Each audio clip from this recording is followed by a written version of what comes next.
नमस्कार, मैं हूं मृत्युंजय कुमार झा और आपकी खबर आपका फायदा में आपका स्वागत है। आज का हमारा मुद्दा है कि जिस तरह से आरबीआई ने दरें बढ़ाई हैं, क्या अब ये कहना ठीक है कि बहुत हुई महंगाई, अब ग्रोथ की घड़ी आई? इस पर हम बात करेंगे और उम्मीद के मुताबिक आरबीआई ने रेपो रेट में 0.35% की बढ़ोतरी की है। ये उम्मीद भी थी। एक तरफ आरबीआई महंगाई पर लगाम कसने में कोई कोताही नहीं बरतना चाहती, वहीं ग्रोथ के मुद्दे पर भी आरबीआई कोई चांस नहीं लेना चाहती। आज हम इसी पर चर्चा करेंगे, समझेंगे कि क्या महंगाई आरबीआई और सरकार के लिए अभी भी एक बड़ी चुनौती बनी हुई है। हालांकि जमीन पर खाने पीने की चीज़ों के दाम कुछ कम हुए हैं, ऐसे में रेपो रेट के बढ़ने से ग्रोथ की रफ्तार पर कितना इम्पैक्ट पड़ेगा? क्या एक बार फिर कर्ज महंगे होंगे? इन तमाम मुद्दों पर हम डिटेल में अपने एक्सपर्ट से बात करेंगे, लेकिन उससे पहले देखिए ये खास रिपोर्ट।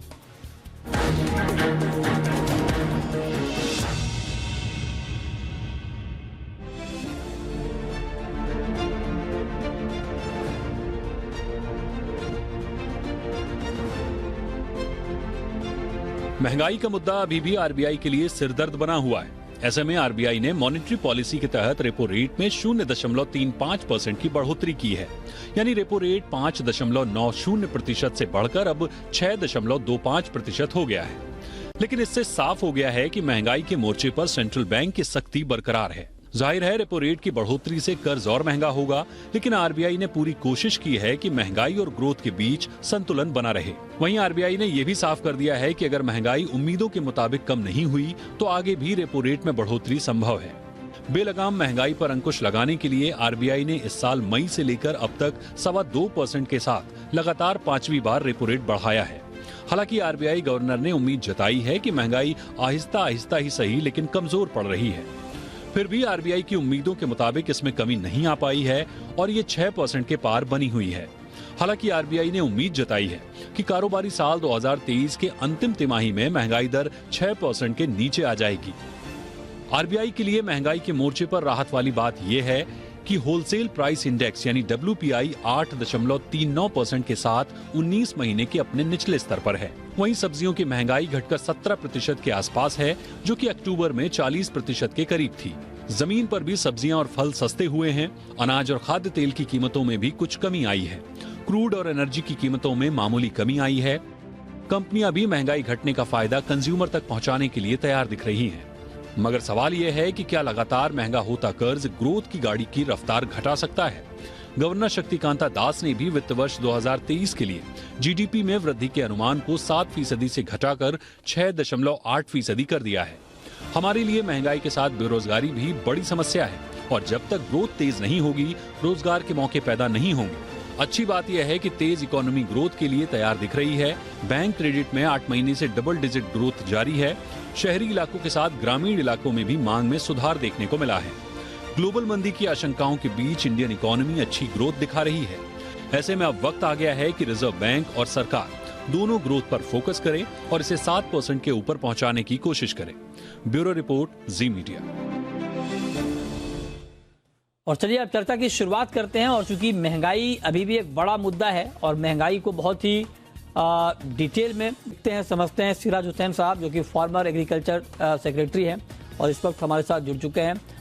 सिराज जी, बहुत बहुत स्वागत है सर आपका। मेरा सबसे पहला सवाल आपसे यही है, महंगाई में कुछ कमी आई है, लेकिन अभी भी जो आरबीआई का जो टारगेट है, जो लिमिट है, उससे महंगाई ऊपर है। 2 से 6% की लिमिट आरबीआई की है। उसके मुकाबले रिटेल का इन्फ्लेशन हमारा 6.77% है।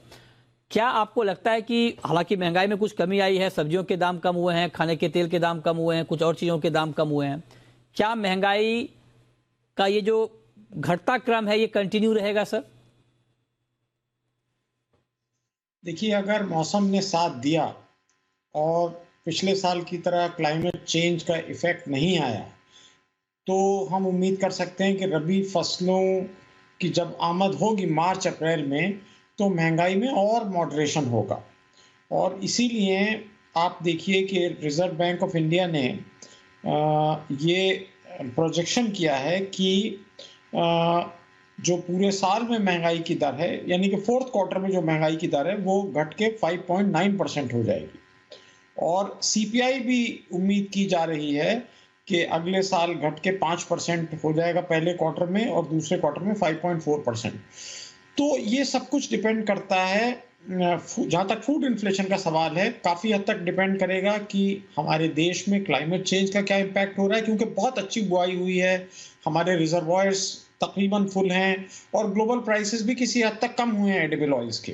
तो कुल मिला के हम कह सकते हैं कि हम आशावादी हैं।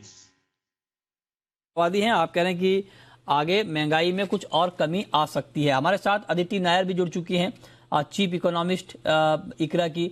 अदिति जी, बहुत बहुत स्वागत है आपका भी। और मेरा आपसे सवाल ये होगा कि आप देखिए कि लगातार 3 बार 50-50 बेसिस पॉइंट की बढ़ोतरी के बाद इस बार जो बढ़ोतरी की रफ्तार है उसको धीमी की गई है, 0.35% की बढ़ोतरी हुई है। इससे क्या संकेत माने जाए? क्या ये संकेत माना जाए कि महंगाई की चिंता आरबीआई को भी कुछ कम हो गई है, और क्या अब जो सुई है वो महंगाई से शिफ्ट होकर ग्रोथ की तरफ घूम रही है? देखिए, आज का जो रेट डिसीजन था वो एक्सपेक्टेशंस के मुताबिक था in terms of 35 basis points का जो रेट हाइक सामने आया है। लेकिन हमें लगा था कि अगर नॉन यूनानिमस वोट होगा तो उसके साथ एक ज्यादा डविश टोन आएगी पॉलिसी डॉक्यूमेंट में, जो एक्चुअली नहीं थी। That was not the case. और मैं कहूंगी कि अभी भी बहुत फर्मली इन्फ्लेशन ही सेंटर स्टेज है एमपीसी के डिसीजन मेकिंग के लिए। 50 बेसिस पॉइंट से 35 बेसिस पॉइंट्स पे जो कटौती करी गई है रेट हाइक के क्वांटम की, वो इसलिए है क्योंकि इन्फ्लेशन के पिछले प्रिंट में थोड़ी मॉडरेशन आई है। लेकिन अब आगे जाके गवर्नर ने अपनी स्पीच में जैसे 2 चीजें पे बहुत महत्व दिया। एक तो इन्फ्लेशन अभी भी 4% के जो मिड पॉइंट है मीडियम टर्म टारगेट रेंज का, उससे बहुत दूर है। पहले फोकस ज्यादा 6% के नीचे आने पे था, अब ये फोकस आज दिया गया कि 4% से अभी भी बहुत ऊपर है हम। दूसरी बात, कोर इन्फ्लेशन और उसकी स्टिकीनेस को भी सामने लाया गया। तो हमने तो हमारा यही टेक अवे है कि इन्फ्लेशन अभी भी वेरी मच सेंटर स्टेज है, इसके बावजूद कि जो ग्रोथ प्रोजेक्शन है FY23 का उसको 20 बेसिस पॉइंट से काटा गया है। आगे जाके मेरे हिसाब से तो अगेन बहुत क्लियर सिग्नल है कि टाइम इन्फ्लेशन की अभी इम्पोर्टेंस कम नहीं हुई है। हाँ ठीक, अब आप कह रहे हैं कि महंगाई की चिंता अभी कम हुई नहीं है, बेशक दरों में बढ़ोतरी की रफ्तार कुछ धीमी हुई है, लेकिन आप कह रहे हैं कि महंगाई अभी भी सेंटर पॉइंट में है आरबीआई के भी। हमारे साथ बलदेव प्रकाश भी जुड़ चुके हैं, एमडी और सीईओ J&K बैंक के। सर बहुत बहुत स्वागत है आपका जी बिजनेस पर। मेरा आपसे यही सवाल होगा, जो बात अभी अदिति जी कह रही थी कि रफ्तार कम हुई है लेकिन दरें बढ़ रही हैं, और आप देखिए कि इसी साल करीब करीब 250 बेसिस पॉइंट की बढ़ोतरी हो गई है ब्याज दरों में, और हम अभी 6.25% पर खड़े हैं। जिस तरह से ब्याज दरें बढ़ रही हैं, आपको लग रहा है कि इसका लॉन्ग टर्म या शॉर्ट टर्म कोई बड़ा इम्पैक्ट क्रेडिट ग्रोथ पर हो रहा है या होगा? धन्यवाद मृत्युंजय जी। मैं मैडम अदिति की बात से सहमत हूं कि अभी जो ब्याज दर जो रेट बढ़ा है 35 बेसिस पॉइंट का रिपो रेट, वो काफी हद तक एक्सपेक्टेड लाइंस पे है। मार्केट ने काफी हद तक इसको डिस्काउंट किया हुआ था। यस, ये सही है कि थोड़ा इम्पैक्ट इसका आएगा, लेकिन मुझे ऐसा लगता है कि जिस हिसाब से रिजर्व बैंक ने भी कहा है कि रूरल इकोनॉमी की ग्रोथ थोड़ा अच्छी है और अर्बन इकोनॉमी सस्टेन कर रही है ग्रोथ को, वी आर सीइंग अपटिक थोड़ा मैन्युफैक्चरिंग सेक्टर में भी है, और ये सेक्टर्स मुझे लगता है कि ये ग्रोथ को सपोर्ट करेंगे। थोड़ा डेंट हो सकता है रिपो रेट 35 बेसिस पॉइंट बढ़ने से, बट ओवरऑल ज्यादा इम्पैक्ट मुझे नहीं दिखता है अभी तक। करें कि ज्यादा इम्पैक्ट अभी तक आपको नहीं दिखता है, लेकिन सिराज जी अगर मैं आपसे पूछूं, जो कि 2 से 6% की लिमिट है आरबीआई की, सेंटर पॉइंट आप 4% मान लें, तो जैसे आपने कहा कि जब रबी की अराइवल शुरू होगी, रबी की कटाई होगी, तो महंगाई में कुछ और कमी आएगी, तो क्या हम उम्मीद करें कि 4% के आसपास हम आ जाएंगे, या 4% के लेवल पर आने में अभी लंबा वक्त लगेगा? देखिए, ये तो बड़ा मुश्किल है कि 4% तक हम मार्च में आ जाएंगे या नहीं आ जाएंगे, लेकिन एक जो एक्सपेक्टेशन है वो हम कह सकते हैं कि इन्फ्लेशन मॉडरेट होगा।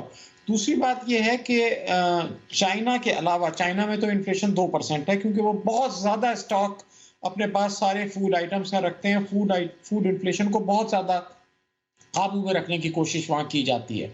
तो चाइना को अगर हम छोड़ दें तो बाकी सारे कंट्रीज़ के मुकाबले में हमारा इन्फ्लेशन का मैनेजमेंट मैं कहूँगा काफ़ी बेहतर रहा है और उसकी काफ़ी बड़ी वजह ये है कि पेट्रोलियम प्राइसेस में मॉडरेशन हुआ है, एडिबल ऑयल के प्राइसेस में काफ़ी ज़्यादा मॉडरेशन हुआ है और काफ़ी चिंताओं के बावजूद हमारी खरीफ की जो फसलें थी वो उतनी डैमेज नहीं हुई जितनी कि मानसून के इरेटिक होने की वजह से हम उम्मीद कर रहे थे।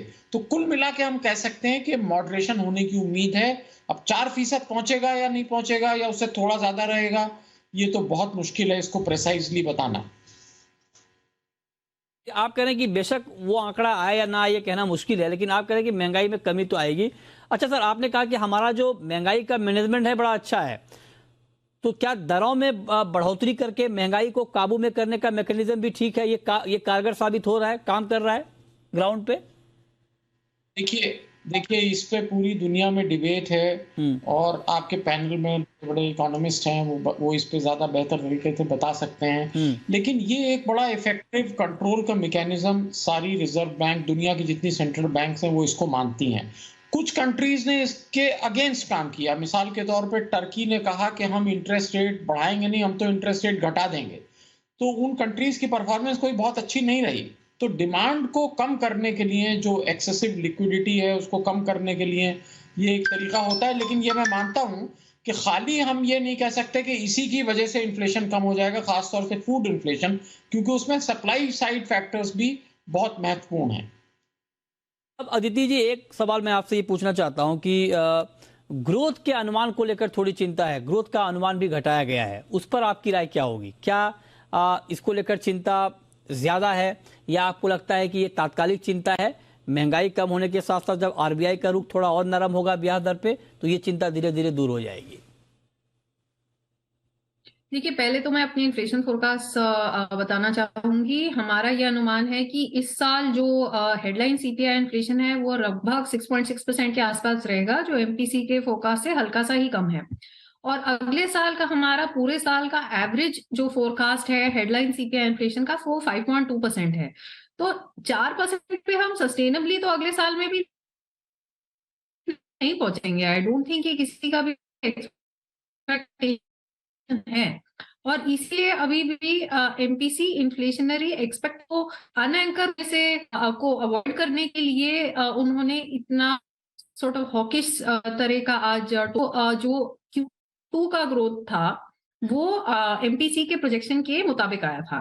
और अब उन्होंने Q3, Q4 और अगले साल के Q1 के प्रोजेक्शन जो हैं वो हल्के कम किए हैं। अब देखिए, मेरे हिसाब से मेरी रीडिंग थोड़ी फर्क है इकोनॉमी की। जो अक्टूबर के बाद जो हमारे सामने डेटा आया है उसमें पॉजिटिव्स और नेगेटिव्स दोनों हैं।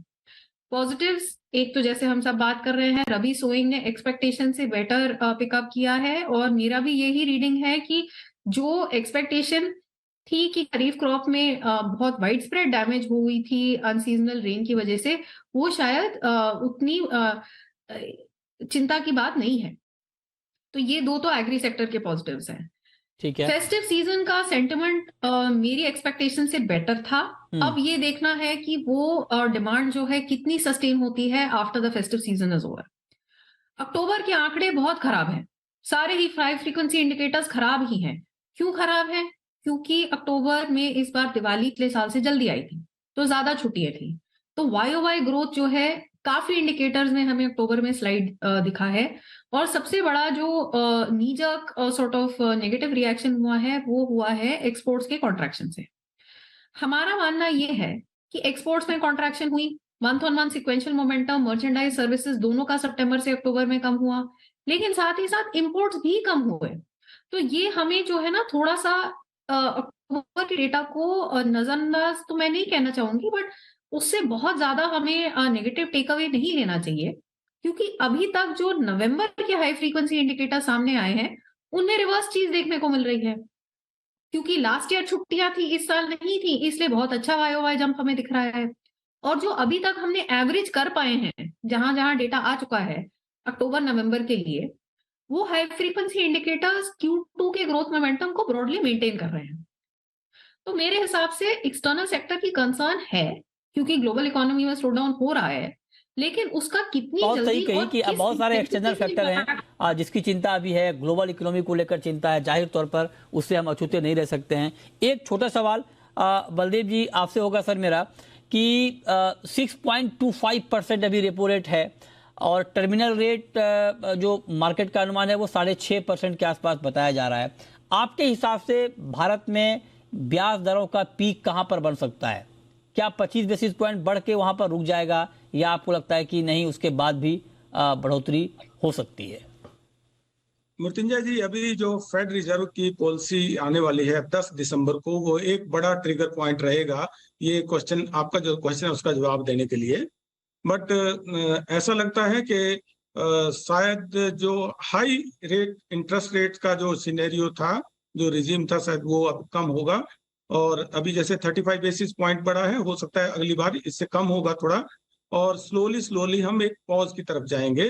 अभी इंटरेस्ट रेट कट करने का सिनेरियो काफी डिस्टेंस है, ऐसा लगता है हमें। ठीक है, तो यही सवाल अदिति जी अगर मैं आपसे पूछूं, क्योंकि फेड की तरफ से भी ये सिग्नल मिले हैं कि वहां पर भी ब्याज दरों में बढ़ोतरी की रफ्तार धीमी होगी, मतलब ये कि 75 बेसिस पॉइंट की जगह हो सकता है कि 50 बेसिस पॉइंट की रफ्तार से ही दरें बढ़े। अब तो आप इंडिया में मतलब आरबीआई का पीक कहां पर देख रहे हैं आप रेपो रेट का? देखिए, दो चीजें मैं कहना चाहूंगी। आज की, जैसे मैंने पहले बोला कि टोन हमारी एक्सपेक्टेशन से ज्यादा हॉकिश थी, अभी भी इन्फ्लेशन पे फोकस कम नहीं हुआ है। लेकिन क्लियरली आगे का डिसीजन जो है डेटा डिपेंडेंट होगा। मेरा पर्सनल व्यू ये है कि इवन दो, जैसे मैं अभी कह रही थी कि ग्रोथ में कोलैप्स नहीं है, एक्सटर्नल सेक्टर के कंसर्न जरूर है, लेकिन कम से कम हमें थोड़ा नवंबर का डेटा का वेट करनी चाहिए टू सी की ग्रोथ मोमेंटम कैसा बना हुआ है। एंड एज गवर्नर ने भी कहा, अर्बन सेक्टर में ज्यादा बॉयंसी है, रूरल सेक्टर में अभी थोड़ी अनइवननेस तो है, और होपफुली रबी का सीजन थोड़ा बेहतर होगा जो रूरल डिमांड को थोड़ा इंप्रूव करेगा।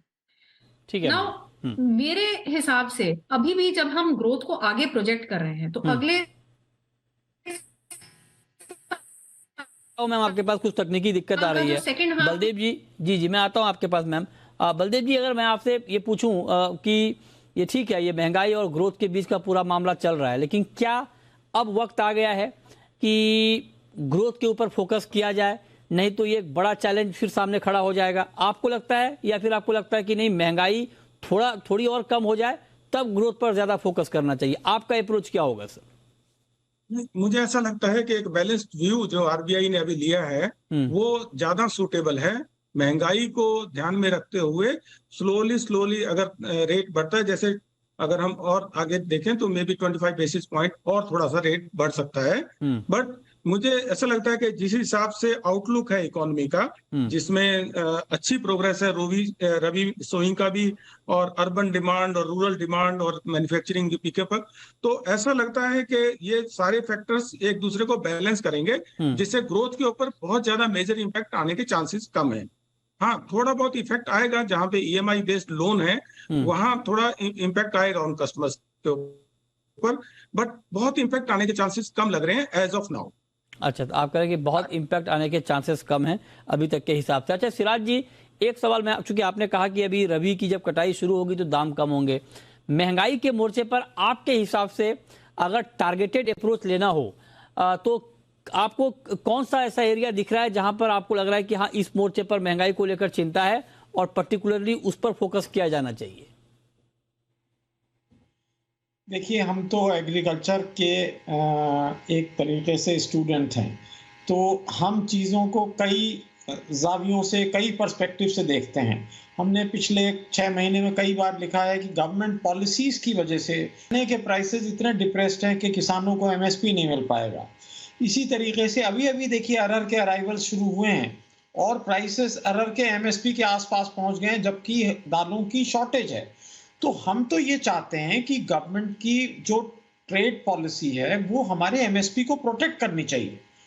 अब हो सकता है उसका थोड़ा बहुत इम्पैक्ट फूड इन्फ्लेशन पे आए, लेकिन वो इन्फ्लेशन पे इम्पैक्ट हमें आने देना चाहिए। हमें अगर अपनी एग्रीकल्चर को एनकरेज करना है, एक तरफ तो हम कहते हैं कि फार्म लॉज बहुत ही रिवोल्यूशनरी थे और पूरे देश को बदल देते, दुनिया बदल देते वगैरह वगैरह, और दूसरी तरफ हमारी ट्रेड पॉलिसी इतना चीप इंपोर्ट करवा रही है कि किसानों का एमएसपी नहीं प्रोटेक्ट हो पा रहा है। तो ये चीज भी हमको ध्यान में रखनी चाहिए, और अगर हम इसको ध्यान में नहीं रखेंगे तो ये एक डिसइंसेंटिव होगा किसानों के लिए। ठीक है। अच्छा, इन तमाम उठापटक के बावजूद, महंगाई और ग्रोथ की चिंता के बावजूद, जो कि दुनिया भर में इस वक्त है, मंदी की चिंता है, इसके बीच में वर्ल्ड बैंक ने भारत पर भरोसा बढ़ाया है। अदिति जी, ये सवाल मैं आपसे पूछ रहा हूं कि भारत की जीडीपी को लेकर वर्ल्ड बैंक का भरोसा थोड़ा सा बढ़ा है, उन्होंने अपना टारगेट रिवाइज किया है। इस पर आपका कमेंट क्या होगा, और इसको अगर हम आरबीआई के कदम से जोड़कर देखें तो इस पर आपका रिएक्शन क्या होगा? देखिए, मैं आपको अपना फोरकास्ट बता दूंगी। मैं तो अभी भी जीडीपी ग्रोथ इस साल की 7.2% पे एक्सपेक्ट कर रही हूँ, जो आरबीआई, एमपीसी, वर्ल्ड बैंक सबसे अभी भी थोड़ा ज्यादा है, बिकॉज मुझे लगता है कि कुछ चीजों में मोमेंटम अभी भी सस्टेन कर रहा है। हैविंग सेड दैट, अगर हम इस साल की सेकेंड हाफ की बात करें या अगले साल की सेकेंड हाफ की बात करें, जहां पे बेस इफेक्ट्स नहीं है, तो हम ग्रोथ को 4 से 5% ही देख रहे हैं। यस, इन्फ्लेशन टारगेट के ऊपर है, लेकिन जीडीपी ग्रोथ भी हमारे पोटेंशियल ग्रोथ रेट से कम है। तो मेरे हिसाब से तो ग्रोथ सैक्रिफाइस अवॉइड करना भी एक इम्पोर्टेंट फैक्टर कंसिडरेशन होना चाहिए। और जैसे जैसे इन्फ्लेशन कंट्रोल में आएगा, एमपीसी ज्यादा उस तरफ अपना बैलेंस को टिल्ट कर पाएंगे। तो आप जो पहले सवाल पूछ रहे थे, और कितने रेट हाइक्स हो सकते हैं, मेरे हिसाब से एक रेट हाइक और हो सकती है, क्योंकि आज हॉकिश टोन था, लेकिन नेसेसरी नहीं है कि होनी चाहिए। अगर जरूरत होगी तो एक रेट हाइक और हमको फरवरी में दिख सकती है, नहीं तो अगर इन्फ्लेशन कंट्रोल में आ गई, 6% के नीचे आ गई, तो मेरे हिसाब से वो अवॉइड भी हो सकती है। अच्छा, तो आप कह रहे हैं कि एक, मतलब ये बहुत अच्छी बात आपने कही है कि यहाँ से ज्यादा से ज्यादा आप कह रहे हैं कि एक रेट हाइक और होने की संभावना है, और वहां पर रुक जाएगा, या हो सकता है कि अगर महंगाई कम हो जाए तो आप कह रहे हैं कि वो भी ना हो, मतलब 6.25% पर ही ब्रेक लग जाए। तो मतलब ये आपने उन लोगों के लिए बड़ी अच्छी बात कही जो होम लोन ले रहे हैं और जिनका कर्ज लगातार महंगा हो रहा है। आज की बढ़ोतरी के बाद ईएमआई और बढ़ जाएगी। तो आप कह रहे हैं कि अब यहाँ से ज़्यादा, मतलब अगर इसको आप अपनी भाषा में समझें, या जो कंज्यूमर हमें इस वक्त देख रहे हैं, कि मतलब आपका लोन ठीक है, अभी तक तो बढ़ा ही है, 200 बेसिस पॉइंट की बढ़ोतरी हो चुकी है इस साल, लेकिन अब यहाँ से ज़्यादा आपका लोन महंगा होने वाला नहीं है। अदिति जी कह रही हैं कि यहाँ पर रुक सकता है। अच्छा, तो बलदेव जी, अगर मैं आपसे पूछूं कि रुक जाएगा, ठीक है, मान लीजिए यहाँ पर रुक जाए, या 25-50 बेसिस पॉइंट और ऊपर पर जाकर रुक जाए, तो वहां रुकेगा या फिर वहां से घटेगा? थोड़े दिन रुकेगा ऐसा लगता है। हाँ। और देखिए, लो इंटरेस्ट रेट में जो सबसे ज्यादा बेनिफिट हुआ है वो रियल एस्टेट सेक्टर को हुआ है, मतलब हाउसिंग सेक्टर ने मैक्सिमम ग्रो किया है उस पीरियड में। तो ये जो कंटिन्यूस रेट हाइक हुए हैं उसका थोड़ा इम्पैक्ट तो डेफिनेटली होम लोन पे आएगा, रियल एस्टेट सेक्टर पे आएगा। बट एक मुझे ऐसा लगता है कि जब तक होम लोन सिंगल डिजिट में है, मतलब 10 के अंदर अंदर है, तब तक हमें ऐसा लगता है कि हाउसिंग की डिमांड रहेगी, और बहुत ज्यादा इम्पैक्ट नहीं होना चाहिए हाउसिंग लोन की ग्रोथ को। अच्छा, चलिए, बहुत शुक्रिया बलदेव जी आपका, अदिति जी आपका, और सिराज हुसैन जी आपका हमारे साथ आज की इस खास चर्चा में जुड़ने के लिए। छोटा सा ब्रेक, और ब्रेक के बाद भी खबरें लगातार जारी हैं। नमस्कार।